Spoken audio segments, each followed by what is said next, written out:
Buenas tardes, buenas tardes a los que están aquí, a los que están allá atrás en sus casitas. Voy a animarles a, si Polito se encarga de la escritura, yo me encargo aquí. Polito, lleva tú la pantalla y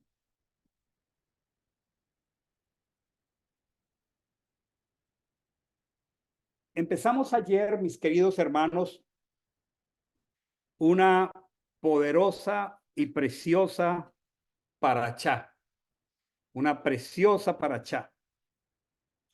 No sé si la escucharon anoche. ¿Cuánto la escucharon? Levánteme aquí la mano.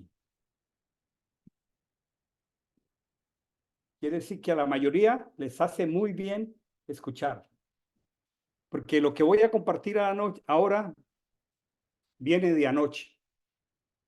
Esa parachá se llama Mishpatim. No, Mishpatim no, estoy una semana atrasado. Se llama Trumá. Y Trumá es una parachá que abre un, un espacio muy amplio en toda la Torá. Trumá, como lo aprendimos anoche, es una ofrenda a la que le damos el más alto valor. ¿Y a qué le podemos dar el más alto valor? A lo que entregamos al Señor. Por eso es una trumá, viene de una palabra hebrea que es rum, que significa elevado. Cuando decimos una ofrenda rum, una trumá, estamos hablando de que de las pertenencias que Él nos ha bendecido, nosotros hacemos uso del uso, valga la redundancia, más elevado. Y empieza aquí en este texto diciendo, di a los hijos de Israel que recojan, que tomen para mí una trumá. Allí dice ofrenda, una trumá. Y dice la escritura, de todo varón generoso de corazón recogeréis una ofrenda para mí. Varias cosas aquí. La ofrenda era voluntaria.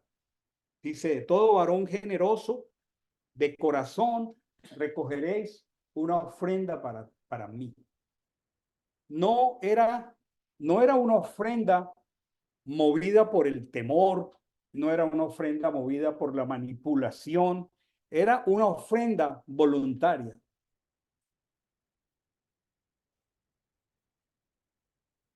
¿Y cuál era el propósito de esa ofrenda?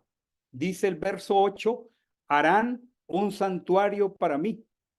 Ese era el propósito. Y lo más hermoso, habitaré en medio de ellos. Lo más precioso. Habitaré en medio de ellos. Y luego le dice, conforme lo que te muestro. Moche está en el monte Sinai. Él está solo con el Señor. Y la escritura dice, conforme a lo que te muestro, imagino yo un cielo abierto y una revelación de una potencia tan grande que Moche pudo captar a Dios mismo, su gloria. Y le tocó el tremendo trabajo de tomar eso tan grande y expresarlo de tal manera comprensible para seres que necesitamos revelación y que vivimos aquí en la tierra. A nosotros, a la mayoría de nosotros, nos cuesta tanto trabajo entender el lenguaje de la escritura, porque es un lenguaje de una altura que rebasa la mente nuestra. El experto en ello se llamó Mashiach, que tomaba y lo ponía en sencillo llamado parábolas. Pero es como expresan un metalenguaje. Meta es algo gigante. Una metáfora es tomar algo y ponerlo en el sentido más sencillo para que nosotros los iletrados podamos comprender. Esa es la labor de un maestro en la escritura. Y esta parachá, que se llama Truma, con ese propósito tan alto, comenzó a mostrarle a Moche, al Mashiach mismo, a Jesús. Y él tenía que plasmar esa revelación en un santuario que conocemos todos nosotros como tabernáculo. Esa palabra tabernáculo es una palabra que viene de la Septuaginta, del griego, y la pusieron al castellano como tabernáculo, pero lo que él le dijo es, harán un mishkan para mí. Mishkan viene de la palabra shaham, que es habitación. Harán un mishkan donde yo more. Y todas las piezas que son infinidad, son una expresión de él mismo en su obra redentora para nosotros. La puerta, él es la puerta. Nadie viene al Padre, a Abba, sino por él. Y entonces comenzó a mostrarle todo un detalle chiquitico, tan humilde, que era una carpa de pieles y madera. Y él dice, y yo habitaré en medio de ustedes. Miren esta proporción, hermanos. 37 versículos de toda la Torá. Solamente 37 versículos son usados por el Creador para hablar de los 6 días de la creación. Solo 37 versículos de la Escritura fueron usados por el Creador para hablar en el principio, creó Dios los cielos. Solo 37 versículos. Escuchen lo que les voy a decir. Solo un capítulo de toda la Torá, el capítulo 3 de Bereshit, es usado para hablar de la tragedia del pecado. Solo un capítulo. Pero hoy empezamos una enseñanza que toma 5 parachot de la escritura. Esta misma que se llama Trumá, y las que siguen, cuyas notas las tengo aquí, que son, después de Trumá, sigue Tetzabé, y sigue hablando de esto mismo. Después de Tetzabé sigue Kitizá, que no habla toda de la construcción de este santuario, porque parte de Kitizá incluye la tragedia, el becerro de oro. Y luego está Bayaquel y luego Pecudel. 5 parachots de toda la escritura son usadas para el tema que hoy empezamos. Tiene que tener algo muy importante en el corazón del Creador, que Él desee habitar en medio de su pueblo. Y todas las personas anhelamos con mucha profundidad en el corazón que Él anhele en medio de nosotros. Pero el tema es que Él es tan diferente a nosotros. Él es santo, 3 veces santo, Él es justo, Él es perfecto y nosotros estamos lejos. Luego Él se toma 5 parachots. Se toma 1/3 del libro de Éxodo y aún se toma todo Baikra, todo un libro para enseñarnos cómo nosotros hacernos compatibles y disfrutar de él. Porque él dice aquí, habitaré en medio de ustedes. Y saben que lo glorioso de esto, lo glorioso de esto es que si miramos de la semana anterior hasta la salida de Egipto, ¿cuál ha sido la característica del pueblo? ¿Cuál ha sido la característica? Hace unos días hablábamos de la característica del pueblo que salió de Misraín, de Egipto. ¿Cuál es? Quejarse. Quejarse. El pueblo solo sabía quejarse. Y además de que sabían solo quejarse, Era un pueblo absolutamente pasivo, pasivo. Le dijeron a Moche, por tu culpa, ahora tenemos más tarea, pasivos. Hay dos cosas que se hacen de manifiesto en mi vida y en nuestra vida, que siempre van de la mano. La pasividad, el delegarle a otros la responsabilidad de lo mío y la queja, siempre van juntas. Siempre otro tiene la culpa, yo no, pero yo no hago nada. ¿Sí? Y ellos le dicen a Moisés, por tu culpa, ahora tenemos que hacer más tareas y ahora no nos dan paja y tenemos que hacer el mismo ladrillo por tu culpa. Pasivos. Luego le dicen, luego no había más sepulcros en Egipto que nos sacaste a morir a este desierto. Pasivos, o sea, yo no soy el culpable eres tú que me sacaste. Pasivo y quejoso, pasivo y quejoso. Revisemos en nuestro corazón esas dos cosas. La falta de responsabilidad siempre va de la mano de la queja. Es un matrimonio terrible, ¿sí? Miren estos textos, Éxodo 5:21. Yo no sé si Polito está usando otra pantalla, no sé, que Polito me está ayudando. O esta pantalla la estamos viendo aquí y allá los demás están viendo otra, pero Polito, vamos a ver. Ah, no, Polito ahí va muy bien. Miren estos textos, hermanos. Ahí va Polito. Polito sí me está siguiendo. No nos preocupemos.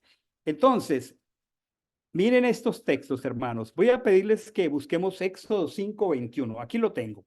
Estas son mis notas. Miren este texto de Éxodo 5:21. Acuérdense, aquí va a ocurrir en esta paracha algo inverosímil de parte de Dios. Inverosímil. En Éxodo 5:21 dice que Achén mire, le están diciendo a Moche, frente al palacio de Faraón, cuando Faraón ha determinado, todavía no han salido, Faraón ha determinado aumentar la tarea, más ladrillos, pero ya no le dan paja, hay que recoger la paja porque Moisés está diciéndole a Faraón, deja ir a mi pueblo.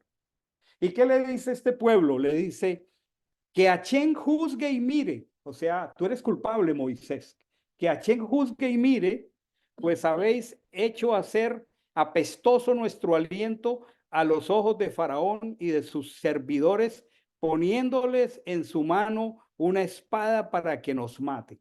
Qué pasividad casada con queja. Miren este otro texto, Éxodo 14:12. Y dijeron a Moche, por no haber sepulcros en Egipto nos tomaste para morir en el desierto. ¿Qué es esto que nos has hecho al sacarnos de Egipto? ¿Cómo se llama eso? Pasividad. O sea, yo no salí de Egipto, tú me sacaste. O sea, yo fui empujado y salí de Egipto. Pasividad. Pero al mismo tiempo hay queja. ¿Qué has hecho? ¿Qué has esto con nosotros que nos has hecho sacar de Egipto? ¿No esta era la advertencia que te hicimos en Egipto diciendo, renuncia a nosotros para que no sirvamos a los egipcios? Mejor es para nosotros servir a los egipcios que morir en el desierto. ¿Cómo se llama eso? Una actitud pasiva y de queja. Otro texto aquí. Éxodo 14:31, Israel vio el gran poder que Achén había hecho al ejército de Egipto y el pueblo temió a Achén y creyeron en Achén y en Moche su siervo. Bueno, esto fue después de ver ese poder del Mar Rojo abrirse, pero antes había queja y había una actitud pasiva e irresponsable. Éxodo 16:3. Y les decían los hijos de Israel, miren esta actitud tan pasiva en matrimonio con la queja. Les decían, ojalá hubiéramos muerto por mano de Achén en la tierra de Egipto cuando nos sentábamos junto a la olla de carne, cuando comíamos pan a saciedad, nos habéis sacado a este desierto para matar de hambre a toda esta multitud. Nos habéis sacado, o sea, yo no salí de Egipto. Yo no fui consciente de que era esclavo. Yo no fui consciente de que necesitaba salir. Tú fuiste el que me sacaste y ahora me estoy aquí muriendo de hambre. No hay carne, no hay agua, el agua es amarga. Todo este tiempo, previo a esta paracha, que introducimos ayer, es de queja y de una actitud pasiva. La última para no cansarlos. ¿Cómo sería de tremendo? Éxodo 17:4. Y clamó Moisés a Chen diciendo, ¿qué haré con este pueblo? Por poco me apedrean. Dos cosas, queja y actitud pasiva. Queja y actitud pasiva. Hasta este momento, esto era como el pan de cada día. Si usted fuera el líder de un pueblo así, ¿usted se animaría a pedirle lo que pidió a Chen? De un pueblo quejoso y pasivo, ¿usted se animaría a decirle que levanten una ofrenda de una alta elevación para él? ¿Usted qué piensa? Póngase usted en el en el papel de un líder y que usted examina al pueblo que le está tocando guiar por el desierto, pueblo que solo se sabe quejar, pueblo pasivo, y ahora el Señor dice, que demos una ofrenda voluntaria y a ese pueblo pasivo y quejoso, el Señor dice, todo generoso de corazón la dará. ¿Ustedes qué piensan? Era como extraño esto, ¿verdad? ¿Qué cosa es el poder del Señor en creer que Él puede cambiarnos a nosotros?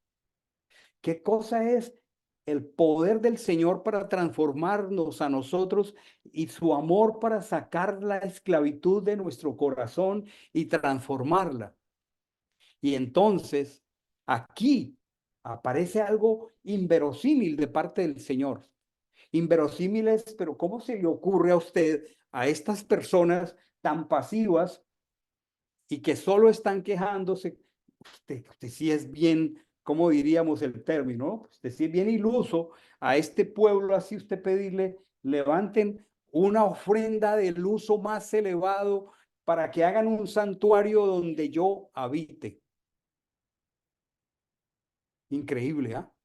Es algo demasiado inverosímil. Aquí, a partir de este momento, se da una tremenda transición en la mentalidad del pueblo. En el capítulo 19 de Éxodo, el Señor habló a Israel y le dijo, y ustedes me serán, plural, me serán un reino.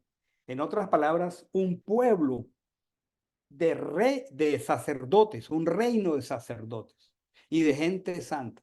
O sea, él sacó a estas personas que solo pensábamos en términos individualistas, no tengo pan, no tengo carne, no tengo agua, el agua es amarga, aquí está Faraón, me voy a morir, no tengo carne, individualistas. Una de las características de nuestro individualismo a veces es la queja. Pero ¿cómo es de poderoso el Señor? Porque hasta este momento ellos no reaccionaban, les dio carne, les dio pan, sacó agua de la roca, abrió el mar rojo, después descendió en sonido de chofar. Es el único pueblo que ha visto algo que jamás nadie volverá a ver. Dios descendiendo en una montaña y ellos palparon ese poder de Dios y no murieron. Claro, hubo una distancia que tuvieron que guardar, pero todavía pareciera que no existiera nada que cambiara este pueblo, porque en medio de todas estas señales, cómo es de poderosa la esclavitud que hemos atraído por tantos años, ellos seguían pensando como primero yo no tengo carne, yo no tengo pan, yo no tengo agua y si la tengo es amarga y me voy a morir y acaso no había dónde morirme que me voy a morir, me voy, me voy. Y a ese mismo pueblo el Señor les dice, levanten una ofrenda elevada. Y dice, una ofrenda voluntaria.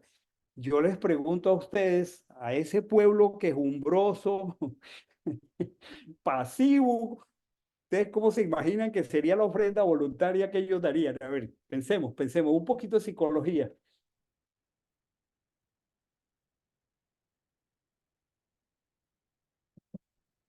Y aun cuando era voluntaria, aun cuando la ofrenda era voluntaria, bueno, es voluntaria.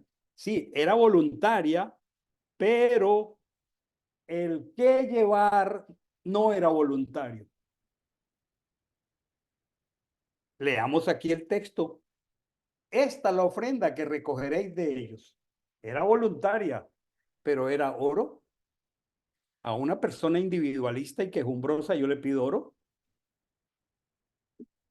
¿Qué piensan, hermanos? Era plata y era bronce. Oiga, el Señor tiene una confianza gigantesca en nosotros, hermanos.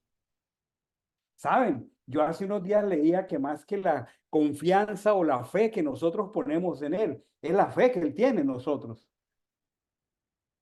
Porque a ese pueblo Él le dio un giro. Yo quisiera traer al más grande psicólogo del mundo, a la escuela psicológica más poderosa de la tierra, a que me explique esto aquí.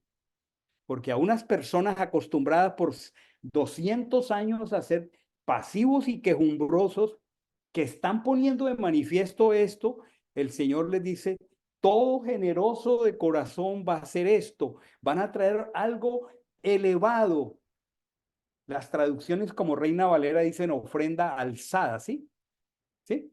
Pero es elevado, es para darle a lo que Él nos ha dado el uso más alto y sigue también azul, púrpura, carmesí, lino fino, pelo de cabras, pieles de carnero, pieles de tejones, un animal que ya no existe, troncos de acacia, aceite para el alumbrado, especias para el aceite de la unción y para el incienso aromático, piedras de ónice y piedras de engaste para el efod y para el pectoral. Y luego dice, y harán un santuario para mí y habitaré en medio de ellos.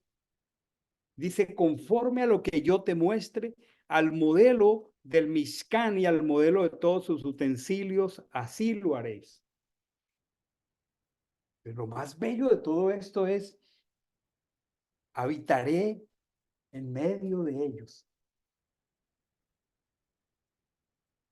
Ya hemos estudiado en otras parashat y en esta misma que hay como una evolución en el tiempo de la historia del Mishkan, del tabernáculo, y que primero fue una tiendita chiquitica, portable, de madera y pieles, que después fue el templo de Sholomo.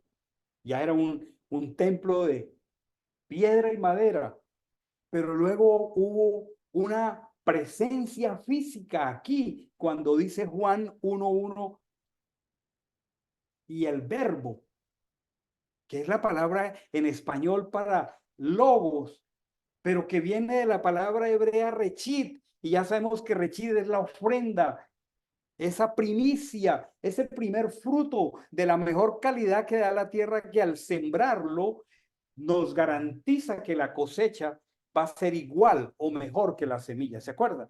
Y que ese rechit es el mismo, o que Dios mismo sembró él mismo con su cuerpo la semilla para que el mundo, la creación, garantizara el equilibrio y no se echara a perder. Y el apóstol Juan, obviamente escribiendo para personas de mentalidad griega, dice fue el logos, pero el logos es el rechid, pero dice, y el logos, o sea, el verbo, habitó entre nosotros.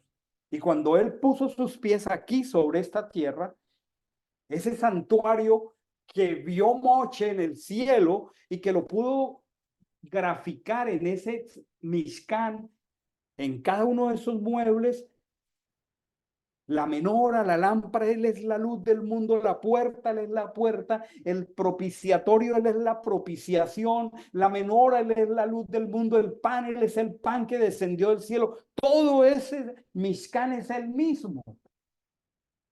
Pero un día Él estuvo aquí y habitó entre nosotros, y dice Juan, y vimos su gloria.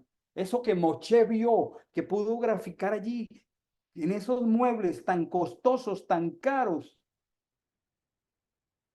era Él mismo.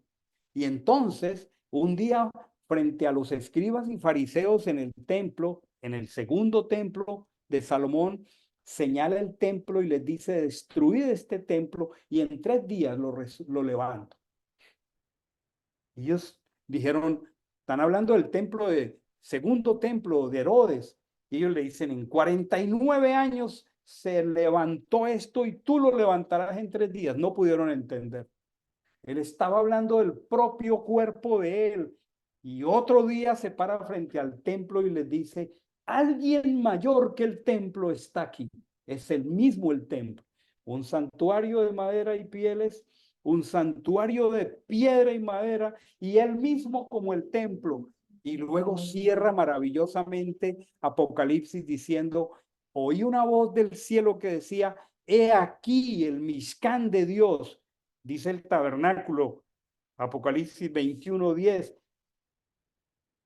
el Mishkan, y él morará en medio de su pueblo. Esto es solamente una pequeña metáfora de que Dios un día habitaría en medio de nosotros. Y entonces a ese pueblo, retomando, lleno de quejas, individualista y quejumbroso, el Señor le pide semejante ofrenda. Y saben, todo el capítulo 25 hasta el capítulo 40, les animo a que lo lean. 25, 26, 27, hasta el 40, todas las parachot que siguen ahora. El pueblo no solamente dio la ofrenda. ¿Qué pasó en ese pueblo? ¿Saben cómo dio la ofrenda? Voy a decirles aquí, en mis notas. Éxodo 36:5. Para ustedes que están aquí, ahí está. Ese pueblo quejumbroso, ese pueblo individualista que hasta ahora no pensaba en que eran un reino de reyes y sacerdotes, dice la escritura: entonces Moshe dio orden y pregonaron por el campamento diciendo: ni hombre ni mujer prepare más material para las ofrendas del santuario. Y así se le impidió al pueblo ofrecer más, pues había material suficiente para toda la obra y aún sobraba. ¿Quién me explica ese milagro? ¿Qué transformación tan poderosa ocurrió en ese pueblo? ¿Cómo ustedes explican? Yo quisiera traer a un eminente psicólogo que me explique esto. Y también les animo a que leamos del capítulo 25 hasta el 40. Esas son las parachot que vienen, todas las que ya les enlisté. Saben, del capítulo 25 al capítulo 40, todos se ocuparon, todos, las mujeres, el que tenía habilidades para tejer, el que tenía habilidades para bordar, los orfebres, todo el pueblo se ocupó del santuario. Y les animo a que lean. No hubo más quejas, no hubo más reclamos, nunca dijeron que faltó agua, nunca dijeron que faltó pan, nunca dijeron que faltó carne. ¿Sabe qué pasó? ¿Sabe cuál fue el milagro? Es un milagro maravilloso. El Señor les dijo: yo voy a morar en medio de ustedes. Y qué entusiasmo en este pueblo, porque Dios morara en medio de ellos. Y eso cambió todo. pero también me pone a pensar en una realidad. Es que hasta allí solo sabían pedir pan. Es que hasta allí solo pedían carne. Es que hasta allí solo reclamaban por el agua amarga. Y cuando nosotros extendemos la mano solo para recibir, eso opera en nuestra psicología una pérdida de dignidad tan grande. Yo nunca he visto, aun cuando sí existen, mendigos arrogantes, aun cuando sí pueden existir en las calles mendigos arrogantes. Pero casi siempre que yo veo un mendigo, esa situación, yo estoy en las calles de Miami, en los semáforos, y veo estas personas con esos avisos: soy homeless, algunos dicen, no tengo alimentos, y están así, y mientras pasean en medio de los autos, sus rostros, difícilmente ellos miran a las personas, ellos se exhiben más bien, porque cuando solo nosotros estamos en una posición de pedir y de pedir, eso tiene un efecto muy profundo en nuestro corazón y en nuestra dignidad de personas. Pero Dios cambió la ecuación y les dijo: ahora yo voy a levantar la dignidad de ustedes, porque ustedes son mi pueblo y ahora ustedes van a dar. Y ahora que ustedes van a dar, yo voy a obrar en su corazón la alegría de dar. Y además, la alegría de dar para algo tan portentoso como mi casa. Y aprendo aquí dos cosas que quisiera animarles. Pensemos esta semana y ejercitemos todos, independiente de nuestra realidad, cómo ande la finanza, y hagamos y tengamos el honor y la alegría de dar. Hagamos el ejercicio. Propiciémonos esa alegría de dar, porque eso vino del corazón de Dios para el pueblo. Pero por encima de todo, eso en el sentido aquí terrenal, nuestro, es la primera idea que viene a mi mente cuando yo doy, yo de alguna manera, y Dios nos dé un corazón bien humilde para dar, yo estoy en un nivel de dignidad diferente del que recibe. Por alguna razón la escritura dice, es más felicidad dar que recibir. Las traducciones dicen es más bienaventurado, pero ya nosotros sabemos que esa palabra es acherim, que es dicha. Es más dichoso dar que recibir. Pongámonos en esa posición, solo en el terreno humano, de dar, independiente de cómo nos sintamos. Hay algo en la psicología de nosotros cuando nos falta. Yo pienso que es igual para todos. Cuando nos falta, hay algo que tiene el poder, o cuando creemos que nos falta, que tiene el impacto sobre nuestra psicología, nuestro sentido de dignidad. Por alguna razón, la oración de Cholomo es: manténme el pan de la estabilidad. No me des ni pobreza ni riqueza, manténme del pan de la estabilidad. Y él dice: no sea que teniendo me sacie, teniendo mucho, o estando pobre, yo hurte y blasfeme tu nombre.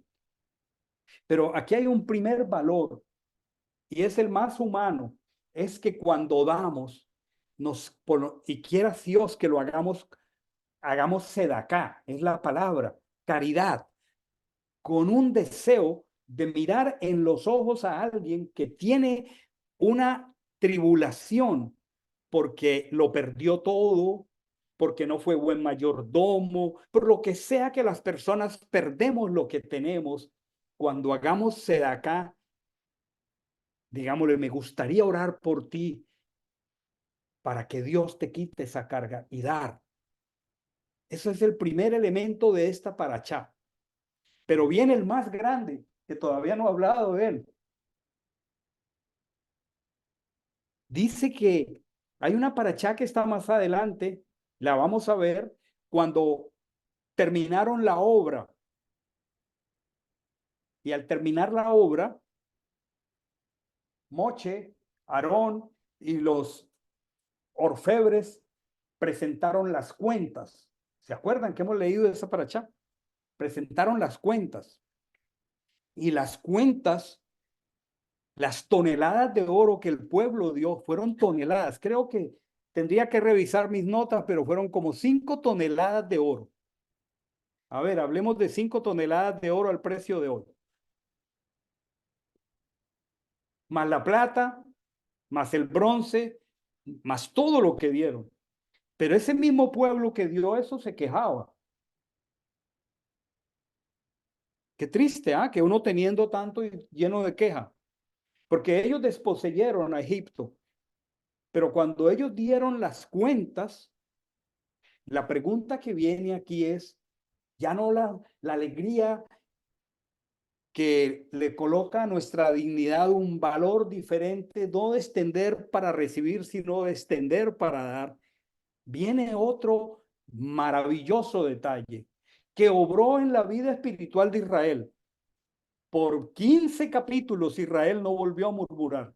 Fueron sanados de murmuración en ese tiempo. Fueron sanados de queja.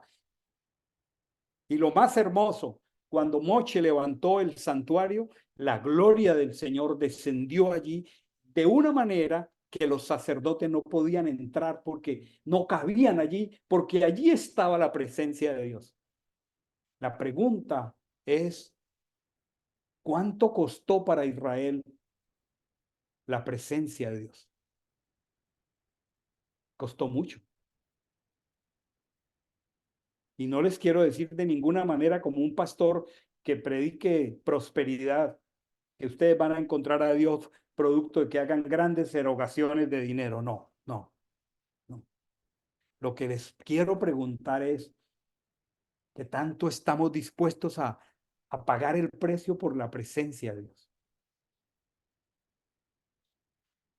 Porque por otro lado, vivimos en un mundo que nos estrecha y cada vez nos estrangula más el que podamos buscar la presencia de Dios. Y nos cuesta pagar el tiempo, la dedicación, el mejor horario para buscarlo ahí. Pero resulta que la promesa dice, me hallan los que temprano me buscan. Dos cosas aquí. Nuestra dignidad es bendecida cuando ejercitamos el regalo de dar. Dios quitó la murmuración, la queja y el individualismo cuando le dio al pueblo la oportunidad de dar. Allí no volvieron a haber conflictos. ¿Sabe por qué? Porque cuando yo solo reclamo, yo me centro solo en mí. Pero cuando yo dejo de reclamar y yo extiendo para dar, yo hago un giro y me centro en otro.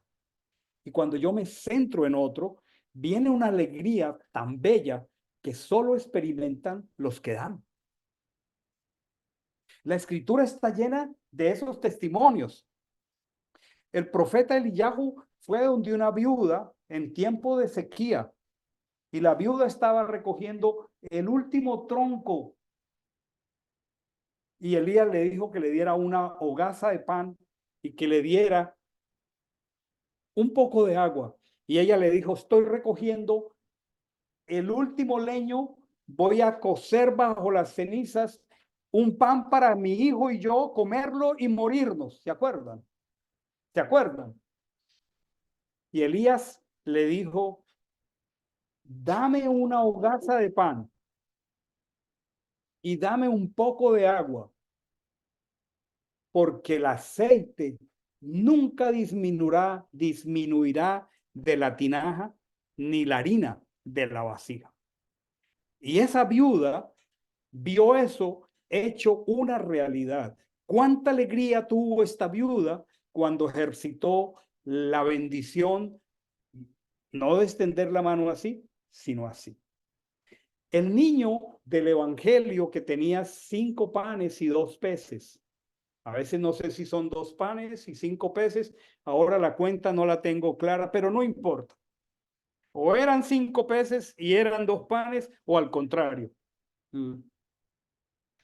¿Ustedes se imaginan la alegría de ese niño que puso ese canastillo con 5 panes y 2 peces y vio pan para 6,000 personas?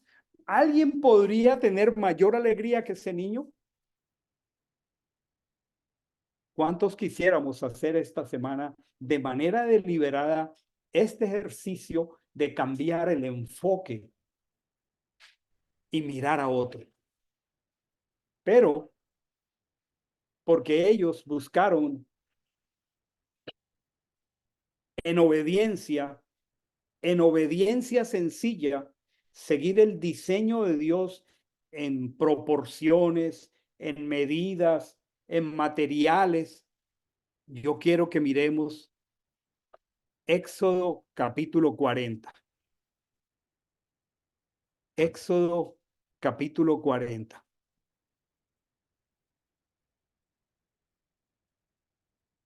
Todos los capítulos que siguen de aquí en adelante, mis amados hermanos,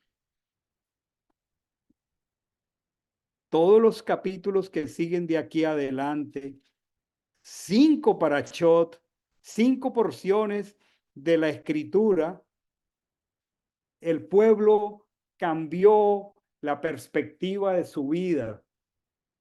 El pueblo se enamoró de la idea de la presencia de Dios. Y miren el resultado final cuando se levantó el tabernáculo. Capítulo 40, versículo 34. Entonces la nube cubrió la tienda de reunión. La gloria de Achén llenó el Mishkan, el santuario. Moisés no podía entrar en el santuario de reunión porque la nube se había instalado sobre él y la gloria de Achén había llenado el santuario. ¿Cuánto le costó a Israel tener esa bendición? Bueno, por primera vez ellos pudieron dejar de actuar individualmente y pasivamente y comenzaron a actuar corporativamente. Y entonces el uno tenía habilidad como orfebre y el otro tenía habilidad con el lino y el otro sabía bordar esos querubines espectaculares y todo el pueblo como un cuerpo trabajó. Ya dejaron de pensar en términos individuales, comenzaron a ser un cuerpo, comenzaron a ser pueblo. Y cuando ellos dejaron de actuar individualmente y actuaron como cuerpo y dejaron de mirarse hacia adentro y miraron hacia la gloria del Señor, el Señor se manifestó. ¿Cuánto nos cuesta a nosotros? Como dice Mateo 26, así que no habéis podido velar una hora. ¿Cuánto estamos dispuestos a pagar por buscar la presencia que tanto necesitamos? La Escritura dice, separados de mí, nada podéis hacer. ¿Cuánta distracción nos combate y cuánto procrastinamos y aplazamos porque somos tan importantes, nuestros problemas son tan grandes que no podemos dar tiempo al Creador del cielo y de la tierra? Cuán importantes son nuestros compromisos, nuestros amigos, que no podemos diseñar para construir un lugar donde Dios more con nosotros.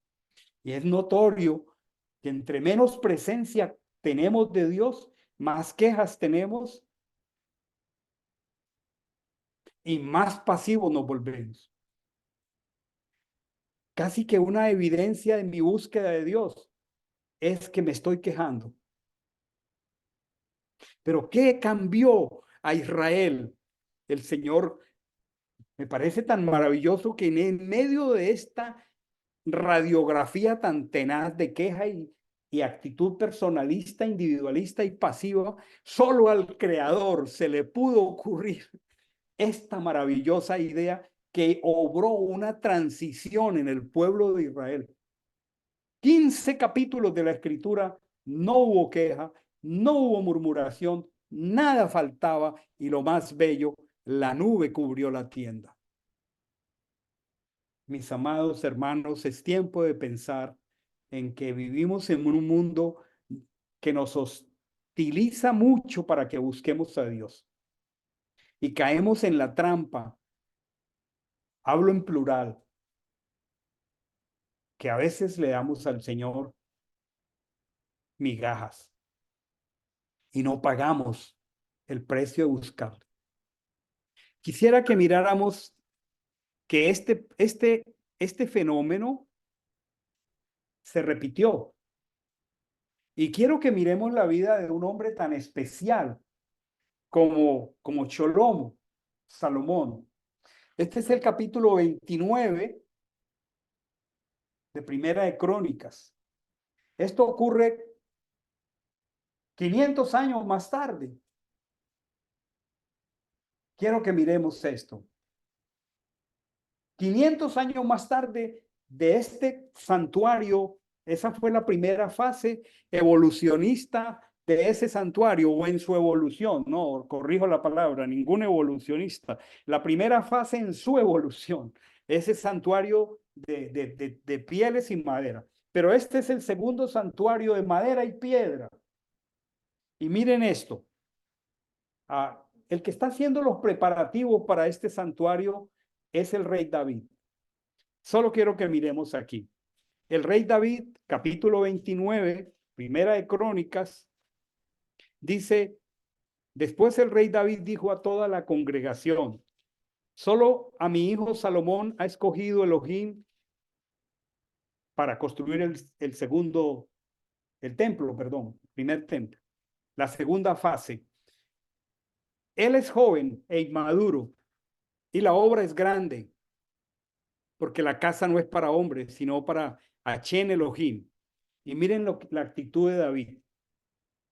Yo con todas mis fuerzas, lo mismo que hizo Israel en el desierto, yo con todas mis fuerzas he provisto para la casa de mi Dios. Miren, aquí está Éxodo 25 repetido. Oro para las cosas de oro en el mismo orden. Plata para las cosas de plata, bronce para las cosas de bronce, hierro para las de hierro, madera para las de madera. Miren, es lo mismo, es papel calcante. Trumá, capítulo 25 de Éxodo, toda clase de piedras de ónice, piedras negras, piedras de diversos colores, piedras preciosas, piedras de mármol en abundancia. Versículo 3. A más de esto, en mi amor por la casa de mi Dios, el tesoro propio mío que tengo de oro y plata, lo he dado a la casa de mi Dios. Y entonces hace aquí un inventario, versículo 9. Esto es algo increíble, porque esto se repitió allá en el desierto, se volvió a repetir aquí en la tierra de Canaán, y el pueblo se alegró por haber contribuido voluntariamente, porque de todo corazón habían hecho ofrenda para Hashem. También el rey se alegró en gran manera. Y acá entonces, capítulo 2 de Segunda de Crónicas, Sholomo se propuso edificar una casa para el nombre de Hashem. Yo no subrayé sino hasta allí, porque después de la coma dice que él también hizo algo que se propuso y no está mal, pero prefiero no subrayarlo. Se lo voy a explicar. Se propuso edificar una casa para el nombre de Hashem, yo no lo subrayé, y una casa real para sí. Yo quiero explicarles esto. ¿Está mal construir mi casa? De ninguna manera. Capítulo 2, verso 4. He aquí, yo voy a edificar una casa para el nombre de Hashem mi Dios. Verso 5. La casa que voy a edificar es grande, pues nuestro Dios es más grande que todos los dioses. Pero ¿quién será capaz de edificarle casa cuando los cielos y los cielos no lo pueden contener? Está la misma revelación de Moisés en el monte Sinaí. Lo mismo que Moisés vio en el monte Sinaí, que le tocó plasmarlo en pequeño en esa tienda. Salomón lo tiene claro. Dice, no, si los cielos de los cielos no lo pueden contener, ¿cómo yo o alguien puede edificar algo? Yo escasamente puedo quemar incienso para él. El verso 9 dice, la casa que tengo que edificar debe ser grande y portentosa. Luego en el capítulo 3, en el segundo año de su gobierno, comienza a edificar este santuario. Quiero que miremos algo, hermanos. Si ustedes han leído con atención Primera y Segunda de Crónicas, todo lo que estoy pasando allí, la escritura, le costó a Salomón 7 años. Los primeros 7 años de reinado del rey Salomón. Escuchen con atención lo que quiero decir aquí. 7 años le costó construir el templo. Sin embargo, gastó 13 años en su casa. Y todos hemos visto y sabemos cómo fue la casa de Salomón. En el versículo 2 del capítulo 6 dice, yo he construido una casa sublime para ti, un lugar en que habites para siempre. Todo el capítulo 6 es una oración de Salomón para que toda oración que fuera hecha, producto de buscar su presencia en ese lugar allí, fuera respondida, que si iban a la guerra, que si tenían peste, que si eran derrotados por sus enemigos, que si iban a ese lugar, que si buscaban su presencia, Dios respondiera. Y el capítulo 7, antes del capítulo 7, en el versículo 18 dice, pero en verdad Elohim habitará con el hombre en la tierra. He aquí los cielos y los cielos no te pueden contener, mucho menos esta casa. Es imposible. Termina esa oración, viene el capítulo 7 y dice, cuando Salomón terminó de orar, papel calcante de Éxodo 40, cuando terminó de orar, descendió fuego de los cielos, consumió el holocausto y los sacrificios, y la gloria de Achén llenó la casa, y los sacerdotes no pudieron entrar a la casa porque la gloria del Señor había llenado la casa de Achén. Y todos los hijos de Israel, al ver descender el fuego y la gloria de Achén sobre la casa, se inclinaron rostro a tierra sobre el pavimento y postrándose dieron gracias a Achén diciendo, porque él es bueno, porque para siempre es su misericordia. El rey Salomón ofreció 22,000 bueyes, 120,000 ovejas. Este fue el recuento de los primeros 7 años de gobierno de Salomón. Quiero decirles que al leer la historia de Salomón fueron los mejores años de su vida. Después, como ustedes pueden ver, lo tengo ahí en rojo, dice, otras obras de Salomón. Y si llegan por aquí al capítulo 10, por acá en el capítulo 9, la famosísima reina de Saba vino a visitarlo. Y no es que era malo que él se ocupara en construir una casa en 13 años. Pero cuando él ya se ocupó tanto de sus propios deseos, intereses y negocios, se volvió idólatra. Ya no tuvo tiempo para la presencia de Dios. Ahora se volvió el embajador estratega del Medio Oriente. Se casó con cuanta mujer pudo casarse, hizo alianzas estratégicas con la hija de Faraón, con cuanta mujer, hija de reyes, y perdió su celo por la presencia de Dios. Todo ese costo que significó para él, ese pacto que hizo con Irán, esa madera que trajo por el mar Mediterráneo en balsas, toda esa ingeniería que usó para construir un lugar para el santuario, todo ese esfuerzo por la gloria de Dios en su vida, ese precio que pagaron porque él viniera, Israel se fue difumando. Y si leemos capítulo 10, es la muerte de Salomón, la división del reino. ¿Qué es lo que quiero decirles? Hay un precio maravilloso que nos cuesta mucho pagar. Es como el oro y la plata, buscar al Señor. Y no que tenga nada de malo que Salomón haya construido una casa que le costó 13 años. Tremenda casita, todavía están las ruinas allí en Megiddo. Hemos estado ahí parados en sus caballerizas, pero Salomón perdió de vista buscar a Dios como asunto preferente de su vida y de su alegría.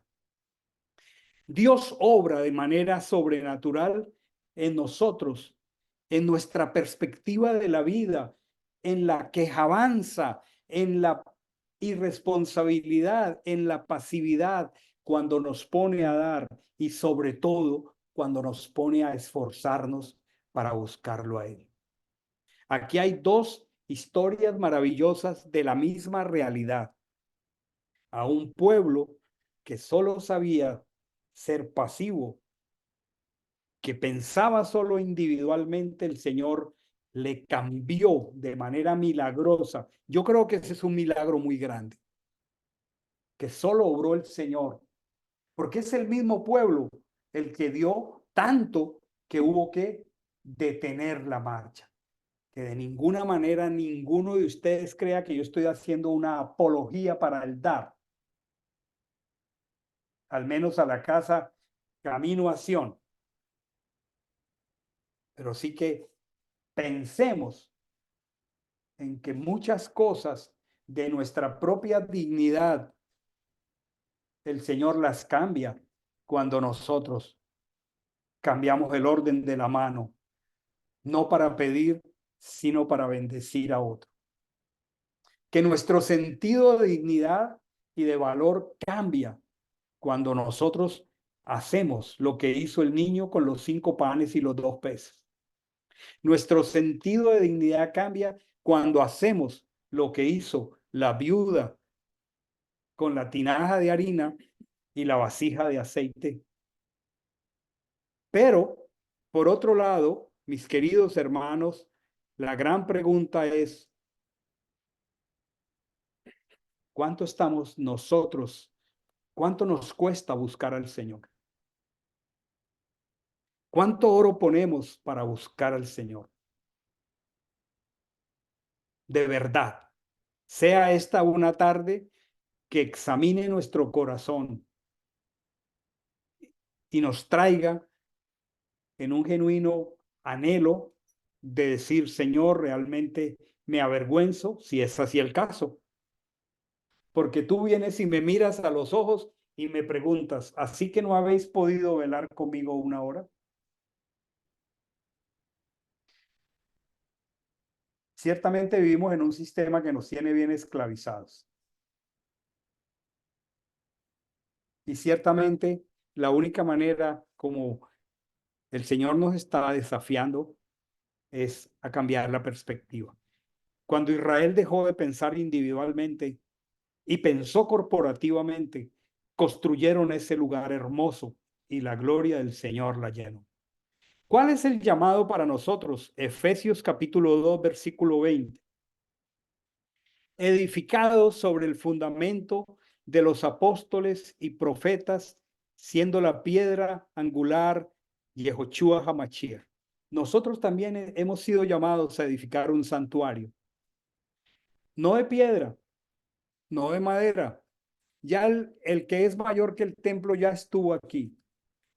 Nosotros somos llamados a unir recursos, dones, talentos para edificados sobre el fundamento del evangelio y de los escritos, como la piedra angular Yehoshua HaMashiach, usemos dones, talentos y habilidades para levantar la congregación en la que hoy estamos. Ese es nuestro llamado. Necesitamos recuperar, hermanos, los que estamos aquí presentes y los que están allá, el celo por levantar el santuario del Señor. Ya no un santuario de piedra, sí una congregación.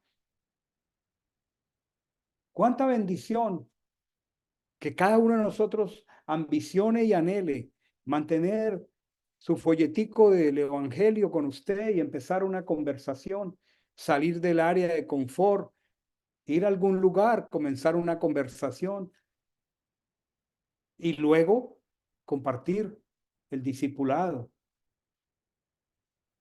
Aquí en la casa de Miami hay muchas razones de ser.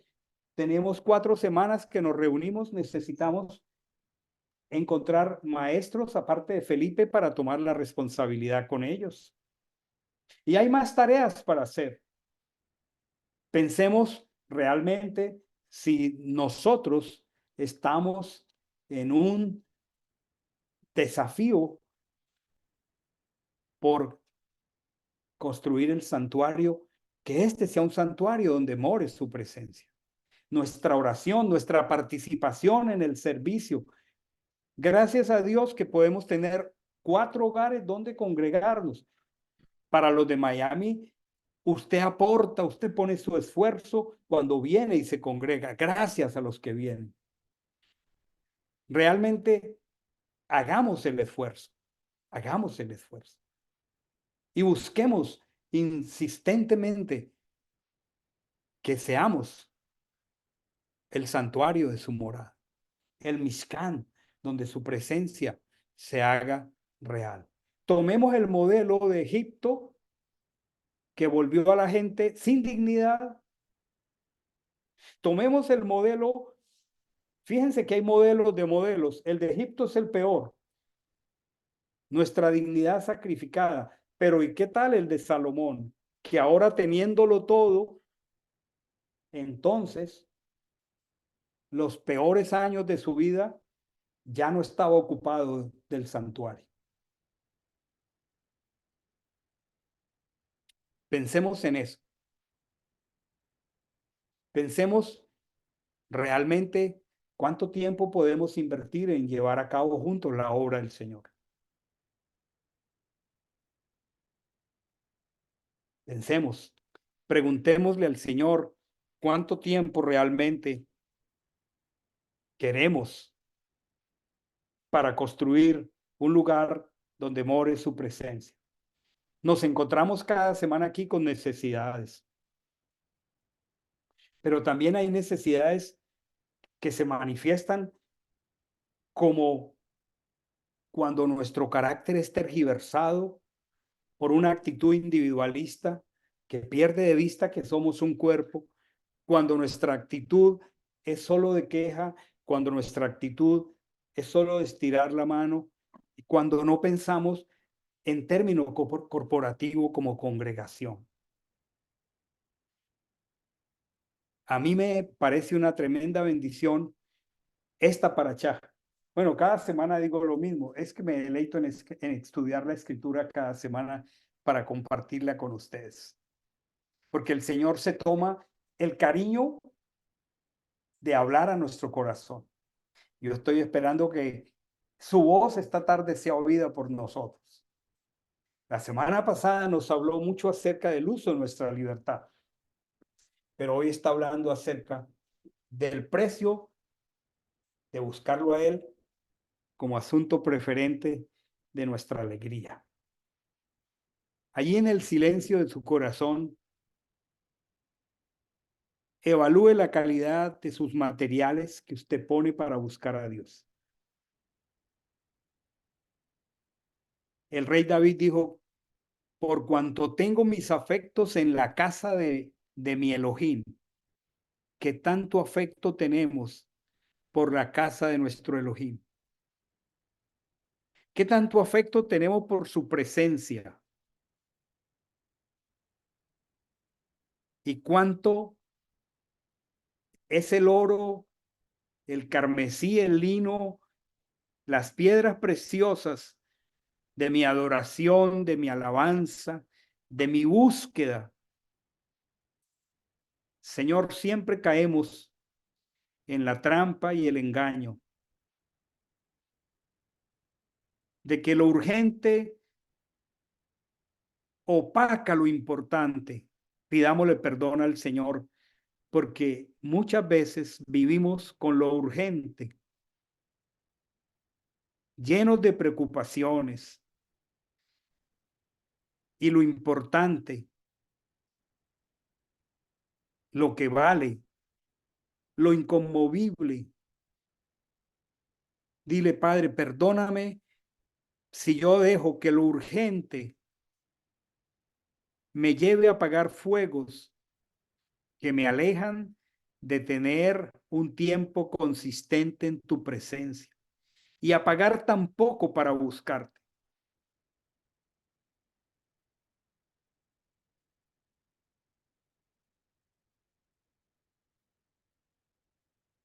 Digámosle al Señor que ayude nuestro ser. Es verdad que tenemos compromisos, pero y lo importante de Él, Señor, te pedimos perdón si somos guiados solo por lo importante, por lo urgente y perdemos de vista lo importante. Mucho más delicado se hace cuando usamos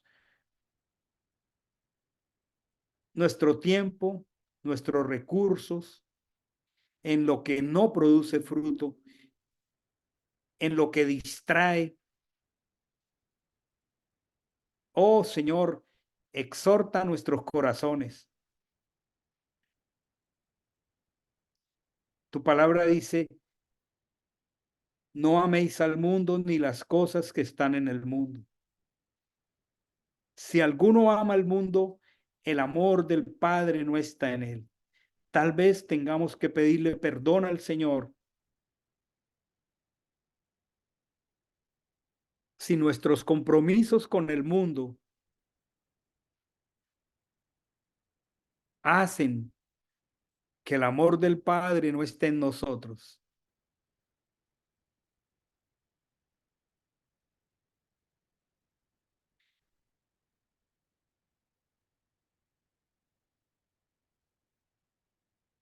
Señor, gracias por llamar con tanta claridad la atención de nuestro corazón. Gracias por tratarnos como gente distinguida, apartada. Y gracias porque crees en nosotros tanto que a pesar de nuestras actitudes equivocadas, individualistas, personalistas, quejumbrosas, nos llamas y nos haces demandas y desafíos tan altos, tan maravillosos. Bendito sea tu nombre. Dile al Señor, conozco que tú eres un Dios celoso. Dile gracias por anhelarme celosamente.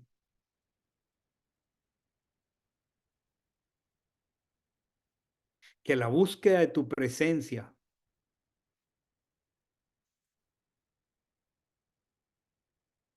sea mi mayor anhelo, sea la perla preciosa del gran precio. Perdóname, Señor, por no buscarte como asunto preferente de mi alegría.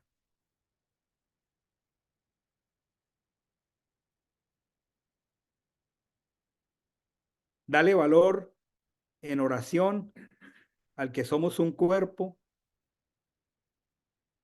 que podemos juntarnos para levantar un santuario, pidamos porque la presencia de Dios nunca nos falte, que la presencia del Señor no falte en tu casa. Dile, Señor, que tu presencia se derrame sobre mi casa. ¿Cómo necesito tu presencia en mi casa, con mi esposa, con mi esposo, con mis hijos? Que sea evidente que tú derramas tu presencia en mi casa, que te podamos buscar como pareja, como asunto preferente de nuestra alegría. Tal vez tengamos que pedir perdón los esposos si no tenemos la costumbre de buscarte juntos.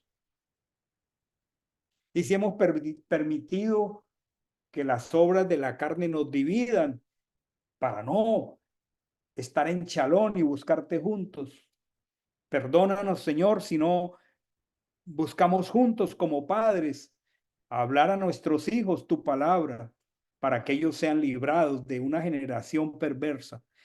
¿Cuánta exhortación proviene esta tarde de su palabra?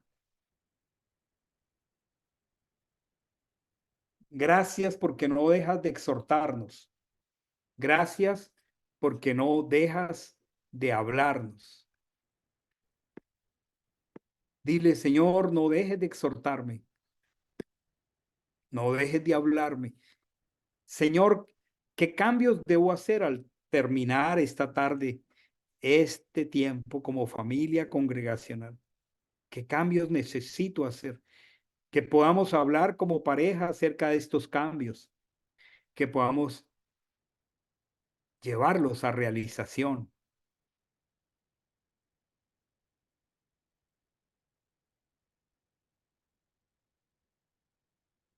Haz de nosotros, Señor, el lugar de tu presencia. Clamemos, hermanos, que esta congregación sea el lugar de su presencia. Que todos nos esforcemos al mayor, a lo mayor posible para que su presencia esté con nosotros. Como le dijo él a Moisés, mi presencia irá contigo y te daré descanso. Dile, Señor, al comenzar esta nueva semana, que tu presencia venga conmigo, que no salga yo cada mañana a un mundo lleno de confusión, oscuridad y muerte sin tu presencia. Pide al Señor que no salgamos a la calle, que no enviemos a nuestros hijos a la escuela sin la presencia.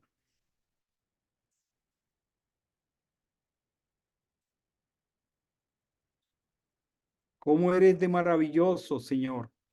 ¿Cómo es de profundo tu celo? Entiendo cuánto nos amas. Bendito seas. Entiendo cuánto nos amas. Aleluya. Bendito seas.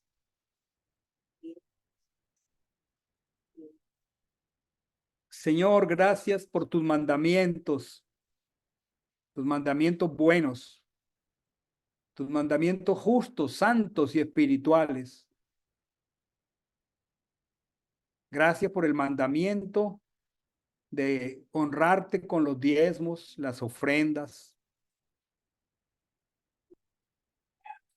Gracias por cada hermano